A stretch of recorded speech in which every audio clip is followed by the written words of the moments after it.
Hi friend, this is Sahid Shahbaz और आप देख रहे हैं मेरा YouTube channel Shahbaz educators. Video को स्टार्ट करने से पहले आपसे एक छोटी सी रिक्वेस्ट है, अगर आपने अभी तक हमारे चैनल को सब्सक्राइब नहीं किया तो सब्सक्राइब कर लें ताकि आपको हमारे आने वाली वीडियोस मिलते रहें। हाय फ्रेंड, तो इससे पहले हमने चैप्टर नंबर 3 डायनेमिक्स को डिस्कस कर रहे थे। तो आज हम उसमें एक नया टॉपिक डिस्कस करेंगे। पहले हमने एक फर्स्ट लेक्चर में हमने डिस्कस किया था introduction to dynamics, force and momentum को। आज हमारा नया टॉपिक है momentum in term of force, मतलब एक डेरिवेशन है, उसको हम क्या करेंगे, आज डिराइव करेंगे। मोमेंटम का आपको फार्मूला पता था, मोमेंटम क्या था, P is equal to m v. मतलब हमने क्या करना है, मोमेंटम में किसी तरह फोर्स को लाना है। मतलब momentum in term of force को हमने क्या करना है, डिराइव करना है। मतलब किसी तरह मोमेंटम के फार्मूले में हमने फोर्स लाना है। तो उसकी डेरिवेशन के लिए हमने लिखा है, मतलब फर्ज किया, कंसीडर अ बॉडी मास। मतलब एक बॉडी मास है जिसको हमने एम से रिप्रेजेंट किया।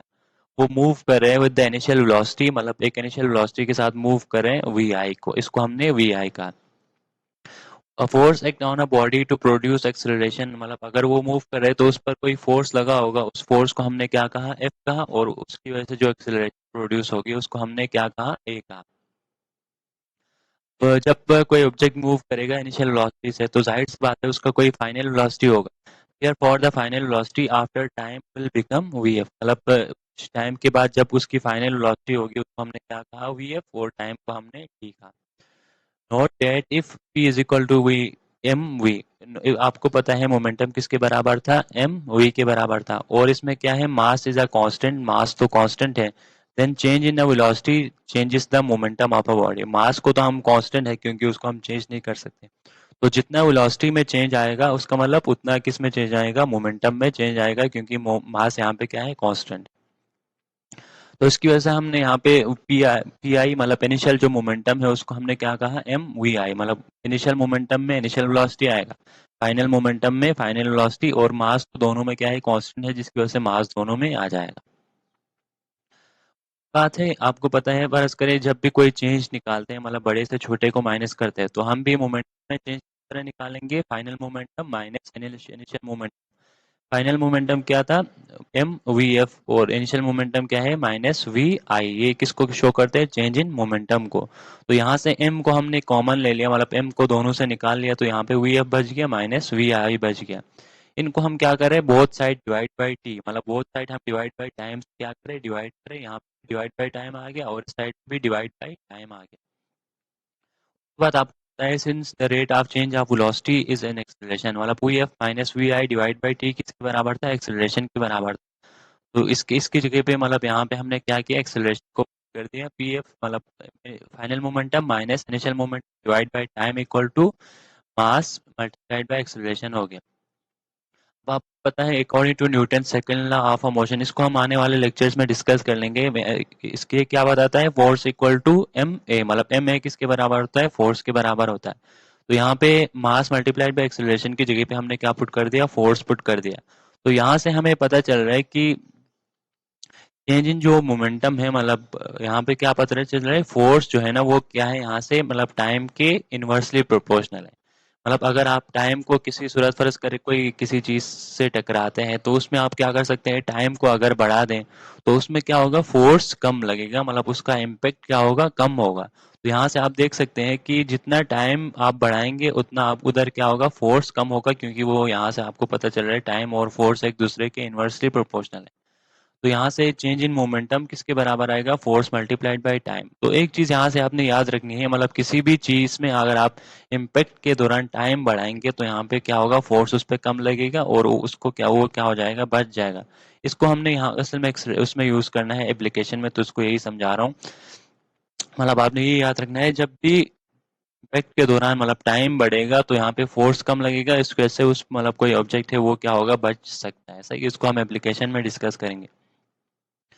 बात सेफ्टी डिवाइस, मतलब मोमेंटम इम्पैक्ट जो है किसी भी चीज़ का, जब कोई मूव करता है, गाड़ी वगैरह मूव करता है, तो उसके उसमें बहुत सारे इंजरीज, मतलब एक्सीडेंट होने के चांसेस होते हैं। तो उसमें हम क्या करते हैं, बहुत सारे सेफ्टी डिवाइसेस यूज करते हैं। एक तो है सबसे पहला है बम्पर्स एंड ग्रिल्स। सबसे पहले मैं इनकी इमेजेस आपको दिखाना चाहता हूँ।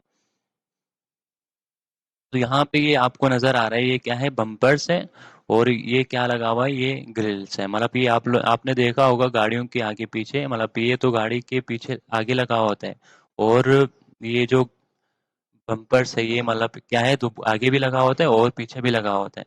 तो इनका हम फंक्शन देखेंगे to reduce the risk of injuries in case of a road accident. मतलब रोड एक्सीडेंट के दौरान इंजरीज वगैरह को मतलब कम करने के लिए the car bumpers and grills are design to provide extra time to reduce the speed before any collision. मतलब यहाँ पे हम क्या करते हैं, एक्सीडेंट से बचाने के लिए बम्पर्स और ग्रिल्स क्या किया, डिजाइन किया कार के आगे और पीछे। ये क्या करता है, जब कोलिजन होता है, मतलब फर्ज करे किसी चीज से टकराता है, तो ये मतलब टाइम को बढ़ा देता है। पहले ये बम्पर्स और ग्रिल्स वगैरह टूटते हैं, फिर थोड़ा अंदर आके मतलब इंसानों, मतलब अगर कोई अंदर बैठा हो तो उस तक उसका इम्पेक्ट पहुंचता है, तो मतलब इन सबको टूटने में उसको टाइम लगेगा। टाइम के बढ़ने से उसका इम्पेक्ट के फोर्स क्या हो जाते थे, कम हो जाते थे, जिसकी वजह से उसका इम्पेक्ट कम हो जाता है। You can find some crumble zones और bumpers on front and back side. मतलब गाड़ियों के आगे भी और पीछे भी क्या लगा होता है, बम्पर लगा होता है। Seat belt are also provide to hold passenger from moving suddenly. और सीट बेल्ट भी लगा होता है जो कि क्या करता है, पैसेंजर को डायरेक्ट सडनली आगे मूव करने से रोक देता है। फर्ज करें अगर अचानक ब्रेक लगा लिया तो क्या होता है, हम डायरेक्ट ही आगे गिर जाता है, लेकिन अगर आप सीट बेल्ट डाल के रखेंगे तो यहाँ पे मतलब आप आगे नहीं गिरेगा। There are extra cushion and air bags as well. मतलब क्यूजन बोलते हैं मतलब एक तकिए की तरह, जो मतलब पहले ये कंप्रेस होता है, फिर मतलब उसका इम्पेक्ट अंदर तक पहुंचता है। और कोई भी चीज जो टूटने वाली चीजें हैं उन उसके आगे हम प्लास्टिक बैग्स लगाते हैं, उसके अंदर मतलब वो क्या कर देता है, अगर फर्ज करें कहीं पे गिर गया तो वो टाइम को मतलब बढ़ा देता है, मतलब उसका इम्पेक्ट उस उधर तक पहुंचने वाले टाइम को बढ़ा देता है, जिसकी वजह से उस पर फोर्स कम हो जाता है और वो टूटता नहीं है। मतलब यही लिखा हुआ, दिस में just provide extra time change in momentum of the passenger inside it. This mean that force on a passenger less and prevent from injuries और फेटल इंजरीज। मतलब इसकी वजह से मतलब जो टाइम को बढ़ाने से मतलब फोर्स कम हो गया, और उसकी वजह से मतलब जो अंदर कोई चीज है या मतलब गाड़ियों में इंसान है तो वो क्या हो जाता है, सेफ हो जाता है। तो उसके बाद है स्टायरोफोम। स्टायरोफोम की एग्जांपल मैं आपको यहाँ से दिखाना चाहता, वो इसकी फोटो दिखाना चाहता हूँ पहले। तो यहाँ से आप देख सकते हैं ये क्या है, स्टायरोफोम्स। मतलब fragile object, glassware, and sensitive electronic application are packed in safety bags and styrofoam packing to reduce the effect of a sudden shock। मतलब स्टायरोफोम मतलब जो टूटने वाली चीजें हैं या सेंसिटिव इलेक्ट्रॉनिक कंपोनेंट है उसको हम किस में डाल के रखते हैं, स्टायरोफोम में। क्योंकि फर्ज करें अचानक अगर कोई गिर गया तो ये क्या होगा, मतलब टाइम को क्या करेगा, बढ़ा देगा, जिसकी वजह से उस पर फोर्स क्या होगी, कम लगेगी। सही है, तो उसकी वजह से मतलब वो बच जाए। इसी तरह हेलमेट वगैरह, the helmet protect from the direct strike on head and provide extra time to reduce speed before striking to it. Different safety helmets are used by workers, rider and sportsmen। Helmet भी क्या करता है, जब वो मतलब किसी से मतलब अगर स्ट्राइक हो जाता है तो पहले हेलमेट टूट जाता है। हेलमेट के टूटने में उसको थोड़ा टाइम लगेगा, टाइम जितना आपको पता था टाइम बढ़ेगा उतना उसका फोर्स क्या होते थे, मतलब उस पर फोर्स कम लगते थे। इसकी वजह से मतलब वो क्या हो जाता है, अंदर जो मतलब अगर इंसान का सर होगा वो क्या हो जाता है, बच जाता है।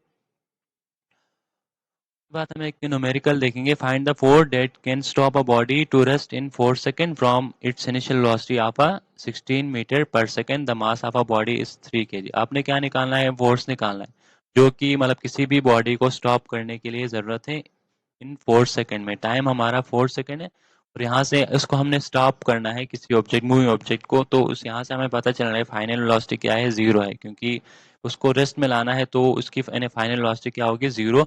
और इनिशियल वेलोसिटी उन्होंने दिया हुआ है 16 मीटर पर सेकंड, और टाइम कितना दिया हुआ है, 4 सेकंड दिया हुआ है। उसके बाद हमने फोर्स निकालना है, उसके लिए हमें क्या चाहिए था, इनिशियल मोमेंटम, फाइनल मोमेंटम, और फोर्स किसके बराबर था, final momentum minus initial momentum divide by time.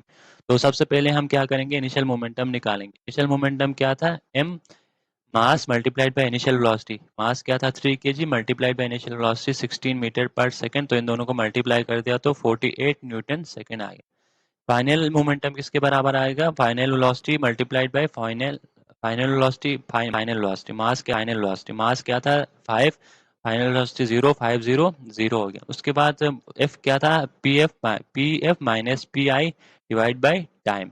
तो फाइनल मोमेंटम क्या है 0 न्यूटन सेकेंड और इनिशियल मोमेंटम क्या है 48 न्यूटन सेकेंड और डिवाइड बाय टाइम जब 0 तो कोई मतलब यहाँ से हट जाएगा वो -48 डिवाइड बाय 4 करेंगे तो यहाँ पे क्या आ रहा है 12 न्यूटन मतलब 12 newton force is required in opposite direction to stop a body मतलब यहाँ पे नेगेटिव जो है वो मतलब क्योंकि हम अपोजिट फोर्स लगा रहे हैं क्योंकि उसको रोकने के लिए उसको नेगेटिव को मतलब नेगेटिव उसको शो करे क्योंकि फोर्स क्या है अपोजिटली हम उस बॉडी के मोशन के अगेंस्ट लगा रहे हैं और हमें 24 न्यूटन फोर्स लगाना चाहिए कि उस बॉडी को रोकने के लिए।